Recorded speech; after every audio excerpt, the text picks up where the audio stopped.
बच्चों अब हम कर रहे हैं एग्जाम्पल नंबर 3। क्या कर रहे हैं परी बेटा?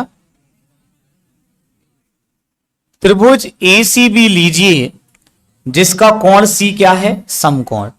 इसमें जो चित्र है वो बुक में बना हुआ है, पर हम आपको बताना चाहते हैं कि कई दफा चित्र पेपर में बना नहीं आता है और चित्र फिर हमें खुद बनाना पड़ता है। आप बुक में भी देखेंगे तो उदाहरण के सवालों में चित्र बने हैं, लेकिन प्रश्नावली के सवालों में चित्र नहीं बने। तो हम ये कैसे मान लें कि चित्र बना? तो अभी हम कोशिश कर रहे हैं खुद से चित्र बनाने की। मैं चित्र वहां से कॉपी भी कर सकता था। तो त्रिभुज एसीबी लीजिए, मैंने त्रिभुज एसीबी ले लिया है, कोई दिक्कत है?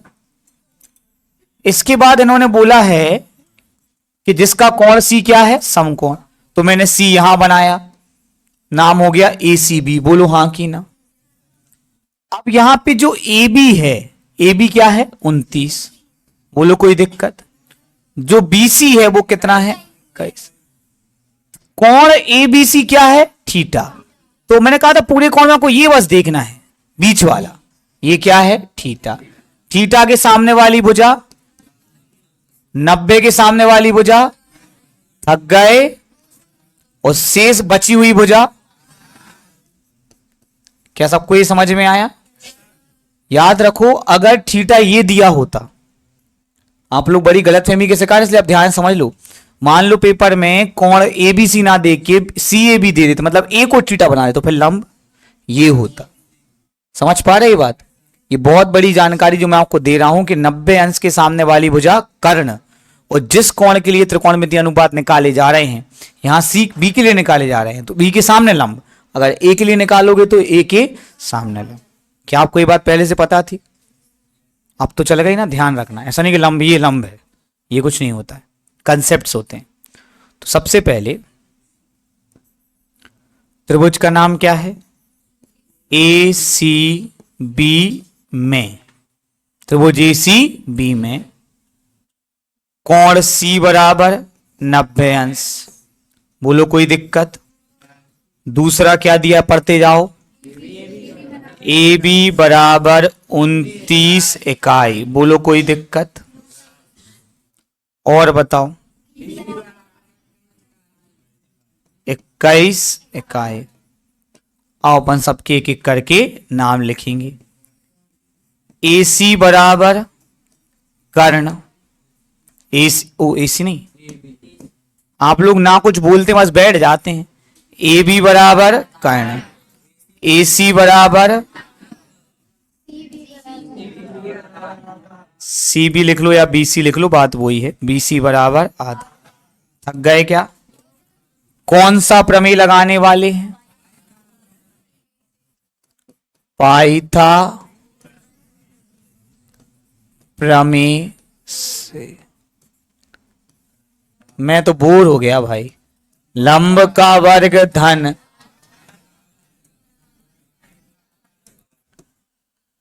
लंब आपका पता, उसका नाम लिख ले रहे। आधार आपका पता है 21 और कर्ण 29। कोई दिक्कत? 29 का स्क्वायर पता है 841। कितना? गुणा कर लेना पेपर में। 21 का स्क्वायर पता है 441। 441 उस तरफ गए तो एसी का स्क्वायर बचे 400। कितने बचे? वर्ग उस तरफ गया तो 400 का वर्गमूल। सही है। तो जो पता नहीं था वो पता चल गया है। कितना आ गया है? 20। कुछ शुभम? कहां है शुभम? बातें कर रहे हो? बस सब चल गया पता। क्या निकालना है? साइन निकालना है। क्या निकालना है? Sine theta. हमें तो पता नहीं, तुम्हें पता है क्या? लंब बटे कर। किस किस को ये याद हो चुका है तो आप सही जा रहे हैं। लेकिन अभी भी अगर आप सुन लाल बटे, अब दिमाग में हम तो लाल बटे कक्का लिख ले भाई, तुम समझ नहीं रहे हो।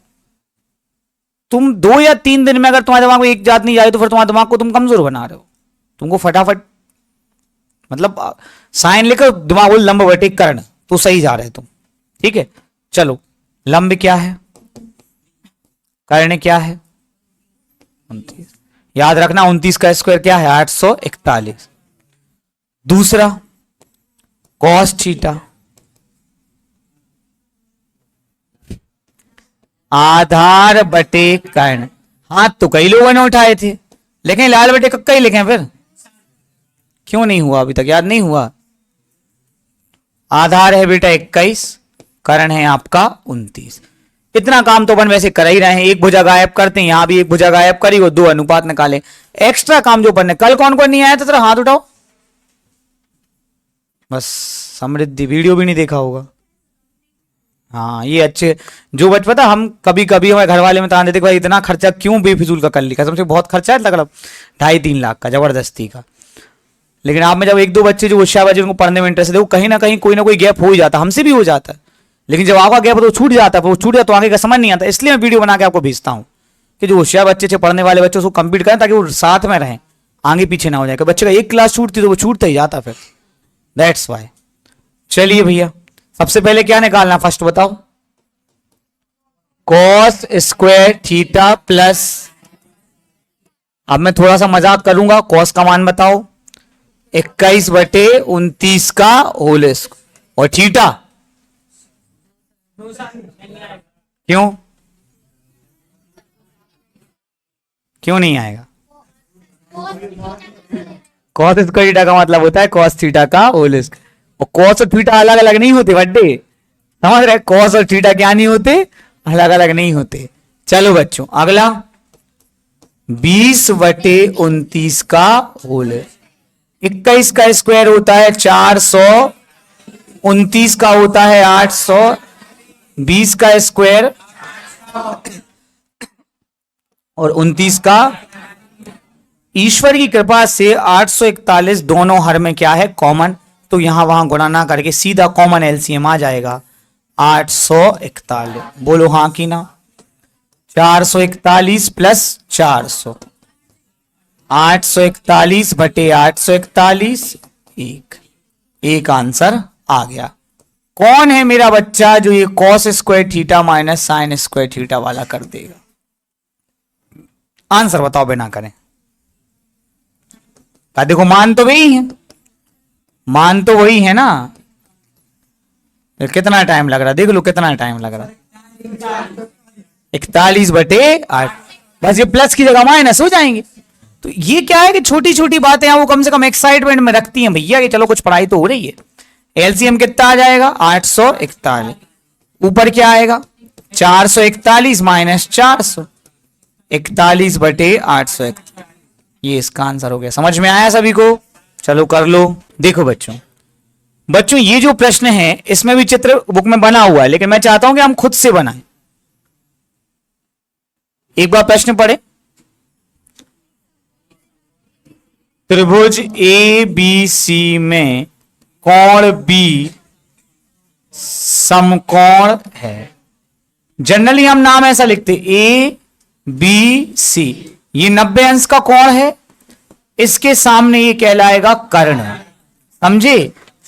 अब बताओ लंब कौन है ए बी के बी सी। फिर से बोलो,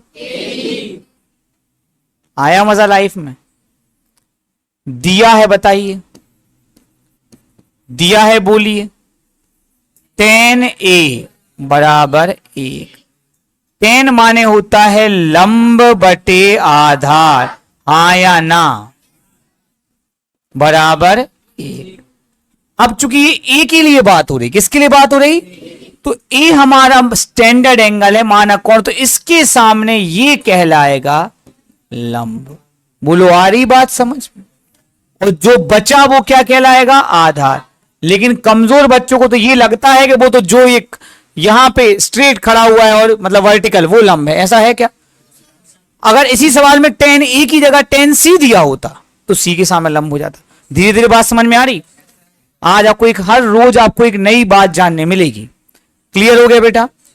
तो अब जो ये तो ये 1/1 है परी, हमेशा अनुपात अपन कितने कठिन कठिन दे रहे, पर इस बार अनुपात कठिन, तो माना लंब बराबर। फिर से बोलो, एक के क्या होता है यार, के होता है, दो के समझ में आता है, तीन के, एक के क्या होता है, एक के माने के, और आधार में भी के। बड़ा दुख है कि बच्चे केवल किस में लगे हैं, बात करने में। उनको कोई मतलब नहीं है कि सर क्या पढ़ा रहे, क्या समझा रहे, नई नई चीजें बता रहे। तो लंब हो गया के और आधार हो गया के। लेकिन गलत तो गलत है और सही तो सही है। अब कई लोग चूंकि इसमें दोनों के ही आ रहे हैं तो आंसर तो गलत नहीं होगा, लेकिन जो कंसेप्ट है वो क्लियर होना चाहिए कि जिस कोण के लिए त्रिकोणमितीय अनुपात निकाला जा रहा है उसके सामने वाली भुजा ही क्या कहलाएगी, लंब, और जो शेष भुजा है वो आधार। कर्ण की परिभाषा क्या है, 90 अंश के सामने वाली भुजा क्या कहलाती है, कर्ण। ठीक है, और जिस कोण के लिए त्रिकोणमितीय अनुपात निकाले जा रहे हैं उसको शॉर्ट में बोलते हैं मानक कोण, स्टैंडर्ड एंगल, कि सामने वाली भुजा क्या कहलाती है, लंब, और शेष भुजा आधार। लंब का नाम ही है सम्मुख भुजा, क्या, और आधार का संलग्न भुजा। आप लोग वहीं देखते रह जाएंगे, यहां तो देखेंगे नहीं। पाइथा, मैं कितना भी प्रयास कर लूं चीजों को सरल बनाने का, लेकिन अगर आपका ध्यान ही बोर्ड पे नहीं है, आपने स्कूल में भी पढ़ा है, मुझे पता है कितना सरल लग रहा होगा आपको। कर्ण का स्क्वायर बराबर लंब का स्क्वायर धन, इस बार लंब क्या है, के, तो के स्क्वायर प्लस के स्क्वायर कितना हो गया, 2k। क्या हम ऐसा पहली बार कर रहे हैं? फिर भी आप लोगों के मन में एक डर है, शायद आप पढ़ाई नहीं करते। स्क्वायर उस तरफ गया, क्या बन गया, तो कर्ण बराबर √2k। बेटा के तो बाहर आ जाएगा, तो √2k। बोलो हाँ कि ना। साइन ए निकालेंगे, क्या निकालेंगे, लंब बटे कर्ण। लंब क्या है, के, कर्ण क्या है, के कम 1/2। बोलो हाँ कि ना। कॉस ए बोलो, अभी तक नहीं बन रहा, आधार बटे, आधार क्या है, के, कर्ण है √2k, के वन जा के, 1/2 दोनों आ गए। अब ने सिद्ध क्या करना, देखो 2 sin ए cos ए बराबर 1। तैयार सारे बच्चे, सबके मान बस रखने हैं। बोलो साइन ए का मान 2 लिखा ज्यों का त्यों, साइन का मान 1/। देखें कौन है होशियार, तैयार है बच्चे। 1 का गुणा 1 में किया तो करनी, 2 का गुणा करनी 2 में किया, 2 से 2, हैंस। टफ है कि टफ है, हैंस हिंदी में लिख सकते हैं इस प्रकार, सत्यापित हुआ।